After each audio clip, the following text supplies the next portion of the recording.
Welcome to Revolution Chronicles, where we dive into the dark and forgotten corners of American history. Make sure to like, share, subscribe, and hit the bell so you never miss a chilling tale. Today, we uncover the shocking story of the Broussards, America's most disturbing cannibal clan. In the deep, shadowed swamps of southern Louisiana, where the air hung thick with humidity and the cypress trees twisted like ancient sentinels.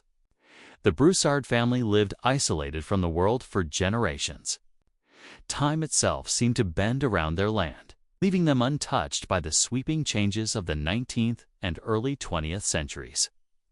Stories whispered among neighbors told of strange sights and sounds emanating from the dense woods, and the few travelers who dared pass by often swore they felt eyes watching from the darkness, unseen but unblinking.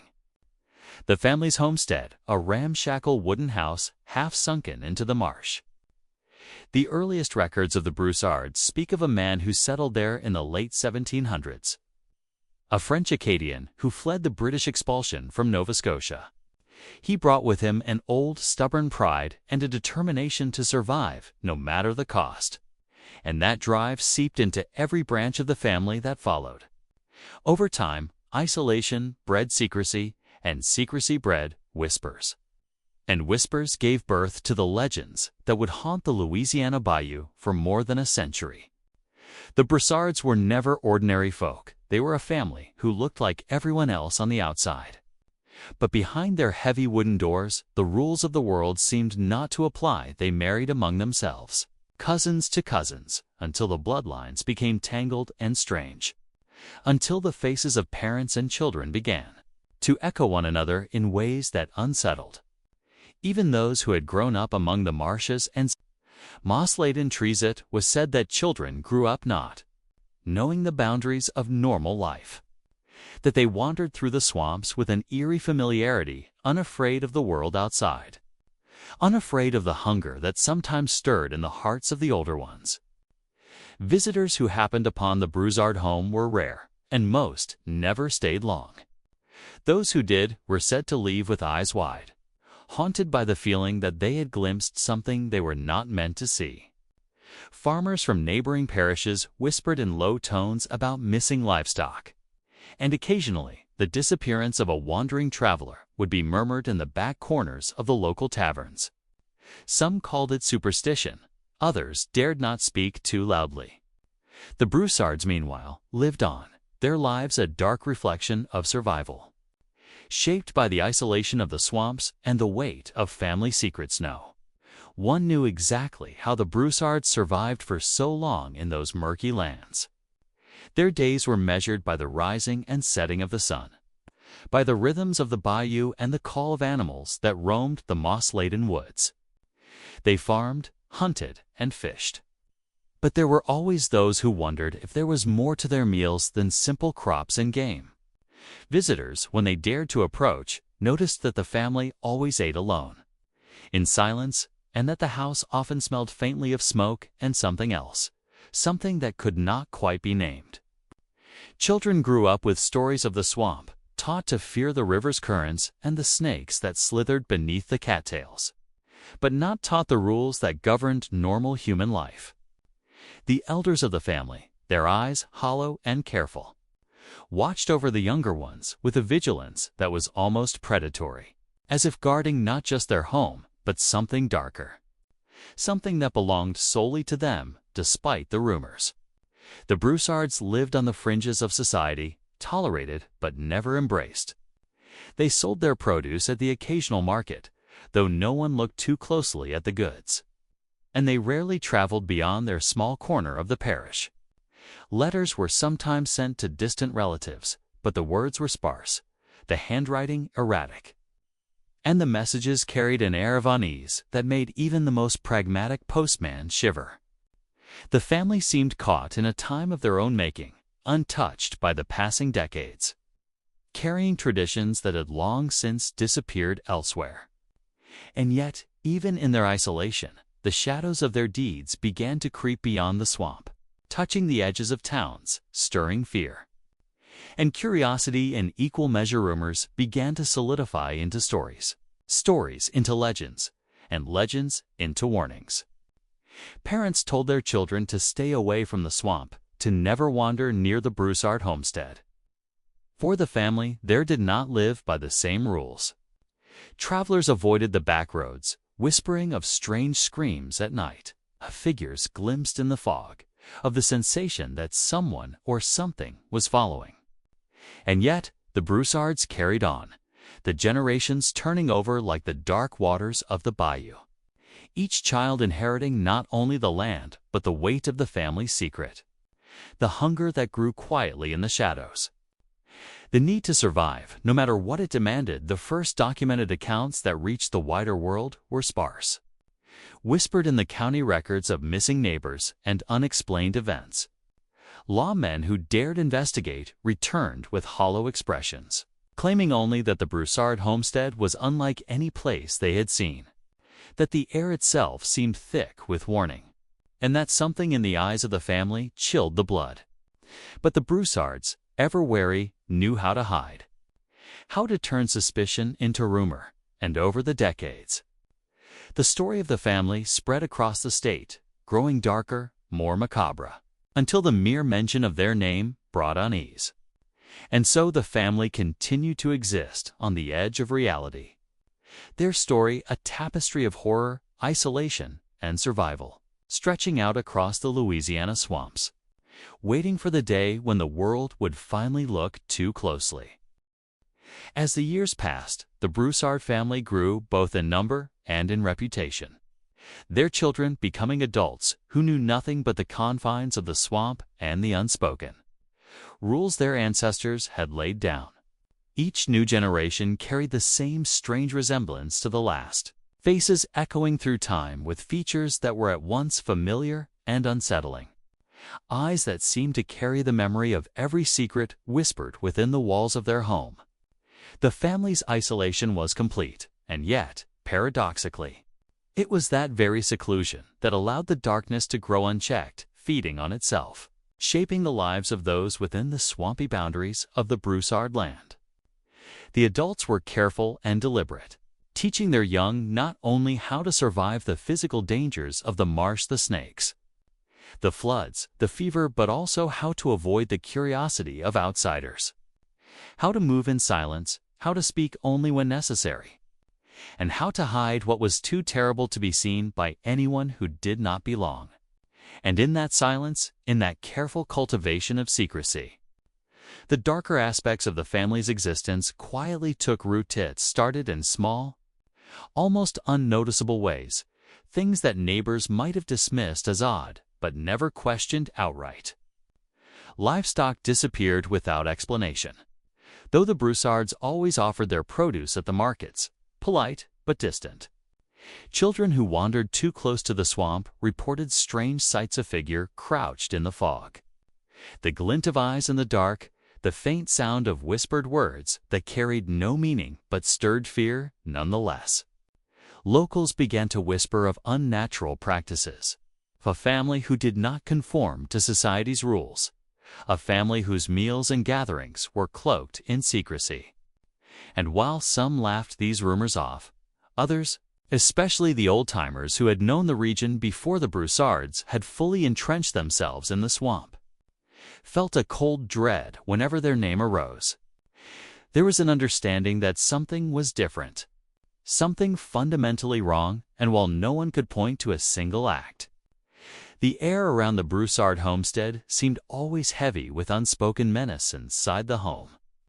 The family's lives unfolded in a rhythm both ordinary and grotesque.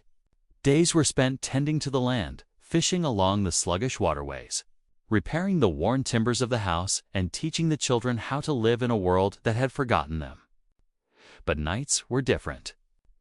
Nights were when the stories of the elders became practice, when whispered lessons about survival and family loyalty twisted into lessons about hunger and necessity that went beyond mere sustenance.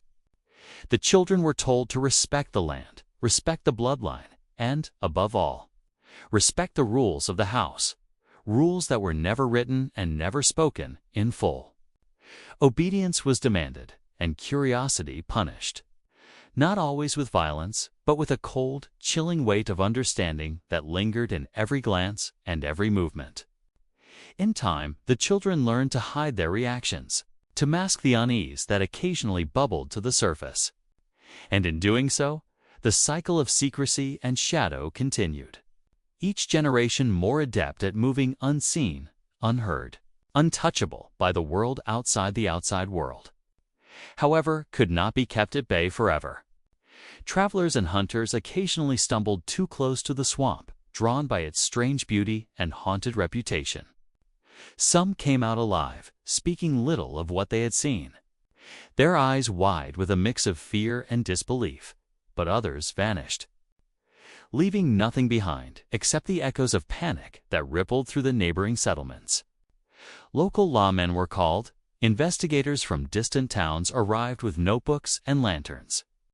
But the Broussards had a way of appearing ordinary, of seeming like a family devoted to their land, polite, self-contained, with no outward hint of the horrors that brewed inside. Reports of missing persons were eventually chalked up to misadventure. 2 accidents in the treacherous marshes, but behind closed doors. Behind the rotting wooden walls of their homestead, the family carried on. The line between survival and something far darker, blurring more with every passing year, and yet, as the family's isolation allowed the darker impulses to grow, so too did the fascination with their story outside the swamp. Word of the Broussards began to circulate beyond the small parish, finding its way into newspapers, letters, and hushed conversations in distant towns. The story that emerged was fragmented, pieced together from the accounts of a frightened few who had glimpsed too much, and from the rumors of those who had never ventured near. But even in these fragmented tales, there was a thread of horror that refused to be denied a family that lived apart from humanity, that followed its own twisted rules that seemed to blur the line between the ordinary and the unimaginable.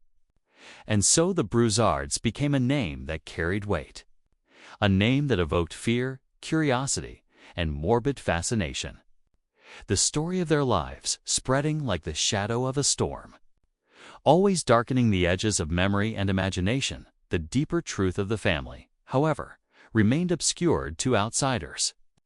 Within the home, the day-to-day life of the Broussards was a careful orchestration of appearances.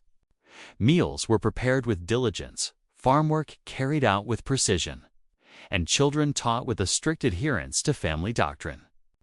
But beneath this ordinary exterior lay rituals, practices, and behaviors that were whispered about in legend, but rarely, if ever, witnessed by outsiders. There were accounts of the family consuming what others would not, of acts that defied the limits of social morality, of a hunger that could not be sated by the land or the river alone. And as the years turned into decades, the story of the Broussards became more than a tale of isolation. It became a chronicle of a family that had forged its own path through history, a dark and twisted path that drew fascination, fear, and revulsion in equal measure. By the time the 20th century loomed on the horizon, the Broussard family had grown into a sprawling, insular clan whose presence in the swamp was both feared and resented by the few outsiders who dared approach. The house itself had deteriorated further, the walls sagging under the weight of decades, the roof patched with whatever timber the family could scavenge. Yet it remained an unshakable symbol of the family's dominion over their corner of the world. Every tree, every stream, every shadowed marsh bore their imprint, and every child born within the family learned early that the swamp was their kingdom, a place where the rules of ordinary life could be bent or broken with impunity. The family had become expert at camouflage, blending in with the environment, moving silently along the muddy banks, and vanishing when curiosity drew outsiders too close. And this mastery of secrecy only deepened the aura of dread that surrounded them inside the house. The family dynamics had grown more complex and more disturbing. Cousins married cousins, children married within the clan, and with each union, the traits of the ancestors, both physical and behavioral, became exaggerated. Eyes that were too sharp, smiles that carried a hint of menace, movements that were unnervingly precise. All these marked them as different to any observer who caught a glimpse. The elders ruled with a quiet, unyielding authority, and the younger generations absorbed the lessons of survival and obedience with a mixture of fear and reverence. There was a rhythm to life that outsiders could not understand, a rhythm of work, ritual, and unspoken law, where every action had a purpose and every deviation was punished in ways that were subtle yet profoundly effective. And in this rhythm, the darker impulses of the family found their outlet, feeding not only their physical needs, but the hunger for control, for secrecy, for the satisfaction of impulses that society had long condemned, the macabre elements of the family's existence, though hidden from outsiders, became more pronounced over time. Livestock disappeared in greater numbers. Strange odors drifted from the house at night, and the rare visitors who came for trade or curiosity began to whisper of things too terrible to describe. Some claimed to have glimpsed the family feasting in ways that defied explanation, their meals consisting of more than simple farm produce. Others spoke of rituals carried out in the darkness of the swamp, of figures moving silently along the edges of the marsh, and of eyes that glinted with intelligence and malice. These tales passed from neighbor to neighbor, grew in intensity with each retelling, until the Broussards were no longer just a peculiar family. They had become a legend, a living embodiment of fear. And the swamp itself seemed to conspire in keeping them hidden, shrouded in mist, shadow, and the ever-present scent of decay, despite the growing notoriety. There were moments when the family appeared almost human, almost ordinary. Children laughed and played along the banks of the bayou. Dogs barked at intruders. Meals were shared in quiet domesticity, and the elders spoke to one another in tones that hinted at care and concern. But even these moments were tainted by the knowledge of what lurked beneath the surface. The knowledge that the family's survival depended on a line of behavior that blurred morality and necessity. Love, loyalty, fear, and hunger coexisted in a tangled web, shaping the actions of every member and reinforcing the insularity that kept the family protected and feared. Outsiders could only glimpse fragments of this life, and each glimpse was enough to instill a sense of unease that lingered long after the visitor had left by. The early decades of the 1900s. Law enforcement and local authorities had begun to take the legends seriously, though approaching the Broussard homestead was a perilous task. Officers who ventured into the swamp reported feeling watched, followed, and subtly manipulated by the environment itself, as if the land conspired with the family to hide their secrets. Searches yielded nothing definitive, no evidence, no missing persons. No proof of the darker acts whispered about in the towns, but the pattern of disappearances, the strange behaviors, and the unnerving atmosphere surrounding the family was impossible to ignore. It became clear to anyone who studied the Broussards that this was a clan shaped by isolation, secrecy, and a twisted interpretation of survival. A family whose existence on the fringes of society allowed impulses that would have horrified the outside world to flourish unchecked. And yet, even as the family's reputation grew, so did cracks in the carefully constructed facade. Internal tensions emerged, fueled by the compounding effects of inbreeding, isolation, and the pressure of living in a world that was beginning to encroach on the swamp. Arguments flared over resources, over marriages, and over authority. Secrets that had long been held in silence began to surface in hushed conversations, and small acts of defiance occasionally erupted into violence. These moments were quickly contained, but they left traces, an unsettling feeling among the younger generation, a lingering unease among those who maintained contact with the family, and subtle changes in behavior that hinted at the internal strain building within the clan.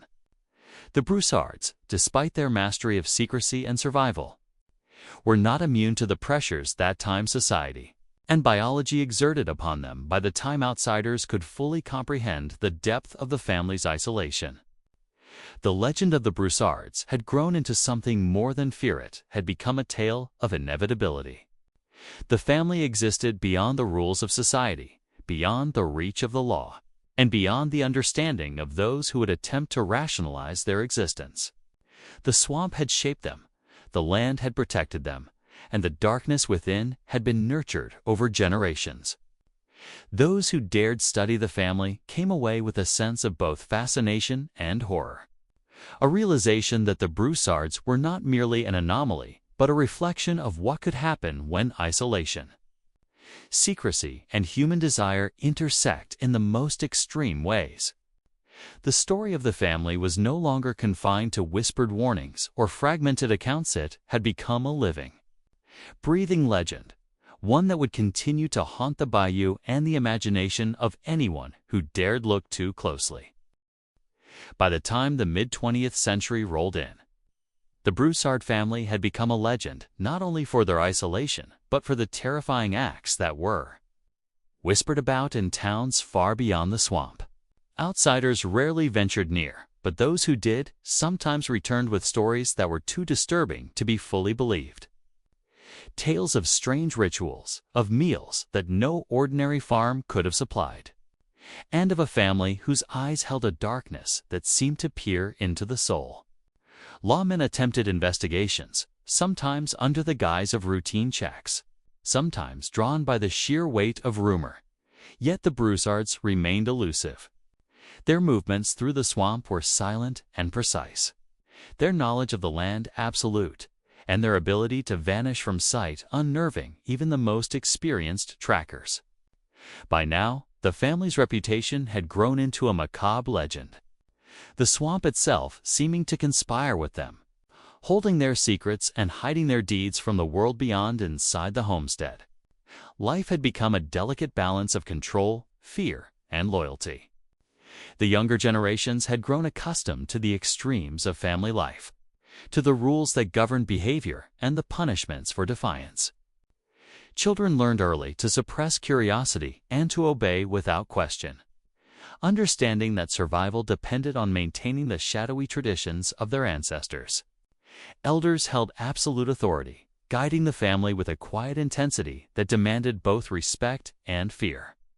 The family had become self-contained in every sense. Their world reduced to the swamp, their lives intertwined with the land, their survival and secrecy inseparable from one another.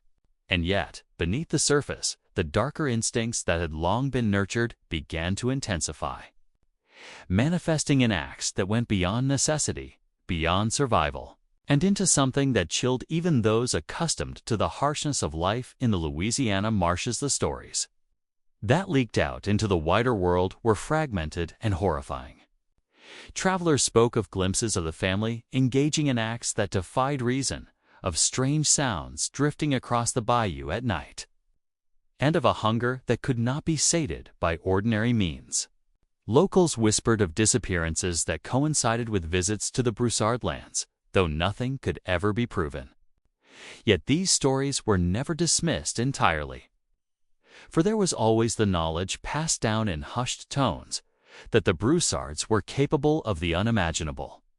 And in this way, the family's legend grew, spreading across parishes and eventually into newspapers, books, and letters. The macabre details becoming larger, more sensationalized, but never fully divorced from the truth. The family, isolated yet inescapable in reputation, became a cautionary tale, a symbol of what could happen when isolation, secrecy, and human desire intersected in ways society could neither understand nor control them. Darkest chapter of the family's history, the one that cemented their notoriety, involved acts that blurred the line between myth and reality. Accounts describe nights when the family gathered in secret, rituals that involved more than mere survival, acts that spoke to a need for control and the satisfaction of a hunger that society would never condone. Children and adults alike participated, guided by the rules that had been instilled for generations. A cycle of behavior that had grown unchecked for more than a century.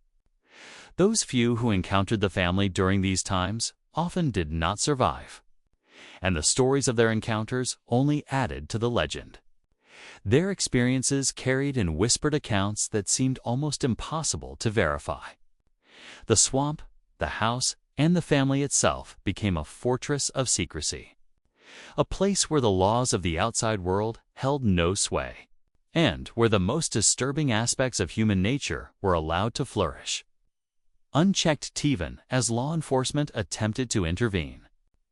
The Broussards eluded capture and explanation.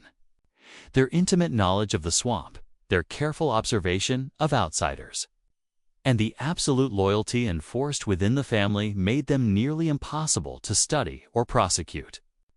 Attempts to document their practices were often met with frustration, fear, or outright danger. Over time, the family became less visible to the public eye, yet more potent in the collective imagination, a living embodiment of the darkest possibilities of human behavior when removed from society's norms. And in this withdrawal, the family's mystique grew, their story transitioning from rumor to legend, a narrative passed down through the generations, a cautionary tale that haunted not only the surrounding Kootenai communities, but anyone who dared research the forgotten corners of American history.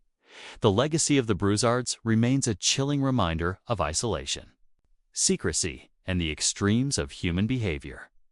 The swamp still stands, silent and unchanged, a witness to centuries of lives lived apart from the rules of society, a place where the echoes of the past linger among the cypress trees and moss-laden waters. The family's descendants, though fewer in number and less visible than in their prime, continue to carry the shadow of their ancestors, the weight of a history that is as disturbing as it is unforgettable. And for those who study the story, who dare to imagine the lives lived in those shadowed waters, the Broussards are more than a family. They are a symbol of what happens when human nature is allowed to grow untamed, unchecked, and hidden, a story that continues to haunt the imagination of anyone who dares look too closely in the end. The Broussard family is not just a chapter in the history of Louisiana, not merely a tale of isolation and horror. They are a reflection of the thin line between survival and monstrosity, between tradition and transgression, a dark mirror held up to the past, reminding us that even in the most remote corners of the world, human nature can twist in ways that leave a mark far deeper than any footprint in the swamp. And so, the legend of America's most disturbing cannibal clan endures, whispered along the bayou, written in the memory of those who survived encounters with the family, and preserved in the haunting stories of a land that knows too well the cost of secrets kept too long.